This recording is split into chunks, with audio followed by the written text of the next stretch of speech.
അതായത് പാലക്കാട് നഗരസഭയിലെ രാഹുലായിരുന്നു ഏറ്റവും അധികം വീടുകളൊക്കെ കയറി ഇറങ്ങിയും പ്രചാരണം നടത്തുകയൊക്കെ ചെയ്തത്. അത് സ്വാഭാവികമായിട്ടും കോൺഗ്രസിന് UDF-ന് തിരിച്ചടിയാവുമെന്നുള്ളതാണ് BJP ക്യാമ്പുകൾ പറയുന്നത്. അല്ല, പാലക്കാടിനെ സംബന്ധിച്ചിടത്തോളം ഞങ്ങൾ കൃത്യമായി ജനങ്ങൾക്കിടയിൽ പറഞ്ഞത് ഈ നഗരഭരണത്തിൻ്റെ പോരായ്മകളാണ്. ജനങ്ങൾക്കിടയിൽ ചർച്ചയാവേണ്ടതും ചർച്ചയായതും ആ പോരായ്മകൾ തന്നെയാണ്.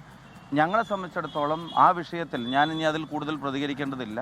എല്ലാ ദിവസവും ആ വിഷയം തന്നെ പറഞ്ഞുകൊണ്ടിരിക്കേണ്ട കാര്യമില്ല. വളരെ സ്ട്രിക്റ്റ് ആയിട്ടുള്ള നടപടി കോൺഗ്രസ് പാർട്ടി എടുത്തിട്ടുണ്ട്. അത് ജനങ്ങളുടെ മുമ്പിൽ കണ്ടതാണ്. അതിനെ സംബന്ധിച്ച് ഒരു പാർട്ടി എന്നുള്ള നിലയിൽ ചെയ്യാൻ കഴിയാവുന്ന എല്ലാ കാര്യങ്ങളും കോൺഗ്രസ് ചെയ്തിട്ടുണ്ട്. ബാക്കി നിയമപരമായ കാര്യങ്ങളാണ്.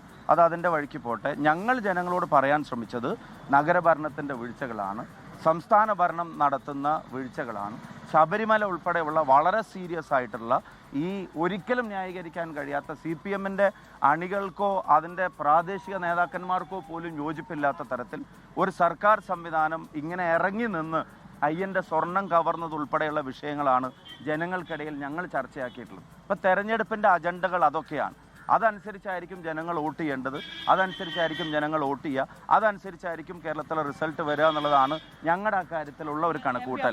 രാഹുലിനെ പിന്തുണക്കുന്ന ഒരു നിലപാടാണ് ഇപ്പോൾ KPCC പ്രസിഡന്റ് സണ്ണി ജോസഫ് അടക്കം സ്വീകരിച്ചത്. ഇന്ന് അടക്കം പറഞ്ഞത് ന്യായീകരിച്ചുകൊണ്ടുള്ള ഒരു നിലപാടാണ്.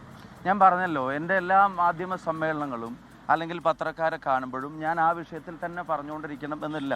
മറ്റ് പ്രധാനപ്പെട്ട ഇഷ്യൂസ് ഉണ്ട്. ആ വിഷയത്തിൽ KPC പ്രസിഡന്റ് ഇതേ പറഞ്ഞ KPC പ്രസിഡന്റ് തന്നെയാണ് തനിക്ക് ലഭിച്ച പരാതി പോലീസിന് കൈമാറിയതും ആ പരാതിയുടെ മേലെ നടപടിയെടുത്തോളാൻ DGP-യോട് ആവശ്യപ്പെട്ടതും.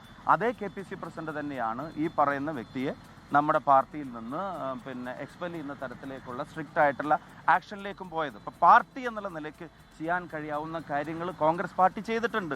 അത് മറ്റൊരു പാർട്ടിയും ചെയ്യുന്നില്ല. മുഖ്യമന്ത്രിയെ സംബന്ധിച്ചിടത്തോളമൊക്കെ അജണ്ട ഇതാവണം എന്നുള്ളത് അദ്ദേഹത്തിൻ്റെ ആഗ്രഹമാണ്. കാരണം മറ്റ് അജണ്ടകൾ ചർച്ചയ്ക്ക് വന്നാൽ അത് തെരഞ്ഞെടുപ്പിൽ അവരുടെ വീഴ്ചകളെ, പ്രത്യേകിച്ച് സംസ്ഥാന സർക്കാരിൻ്റെ വീഴ്ചകളെ, പ്രാദേശികമായിട്ട് അവർക്ക് കിട്ടേണ്ട വോട്ടുകളെ ഇല്ലാതാക്കുമെന്ന ഭയ.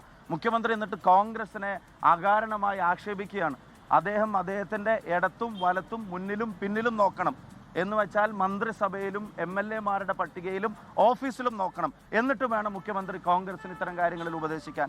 ലോകത്തെവിടെയായാലും ഏത് സമയത്തും 24 വാർത്തകളും ഓഗ്മെന്റഡ് റിയാലിറ്റി പാക്കേജുകളും എക്സ്പ്ലെയിനറുകളും വിശദമായി കാണാൻ ഞങ്ങളുടെ YouTube ചാനൽ നിങ്ങൾക്ക് സബ്സ്ക്രൈബ് ചെയ്യാം.